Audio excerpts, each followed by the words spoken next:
જે એવું વિચારતા હોય કે ગુજરાતમાં આ ખોટી નીતિ છે, આ આર્ટિફિશિયલ કૃત્રિમ કંટ્રોલવાળી નીતિ છે, જેના આધારે ગુજરાત બરબાદ થઈ રહ્યું છે. પોલીસ ખાતાને મોટાભાગે દારૂ પકડવામાં જ રસ હોય ને આટલા અહીં પકડાયા, આટલું અહીં પકડાયા, કોર્ટમાં કેસ ચાલે બધાને વગર મતલબના આવા બધા વર્ષો સુધી જેનો ઉકેલ પણ નિવેડ જ ના આવે.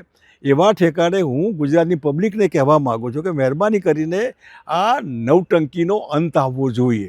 ગુજરાતમાં જ્યારે પણ વિધાનસભાના ઇલેક્શન આવે ત્યારે હું આપણે અપીલ કરું છું કે એવા લોકોને તમે મત આપીને સરકાર લાવો કે જે સરકાર આ દારૂબંધીનું નાટક કાઢી નાખે ગુજરાતમાંથી. ગાંધી સરદારના નામે હદ થઈ ગઈ બધી. બેન દીકરીઓ ગુજરાતમાં જ બેન દીકરીઓ છે, બહાર નથી. અને હું તમને પૂછ્યું કે આપણે મુંબઈ જતા હોઈએ, દિલ્હી જતા હોઈએ, ત્યાં બેન દીકરીઓ નથી.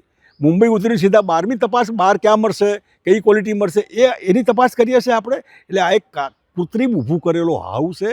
આના આધારે ગુજરાત બહુ બદનામ થઈ ગયું છે. પરિવારોને ઘણા ઠેકાણે આપઘાત કરવા પડે એવું મન થાય.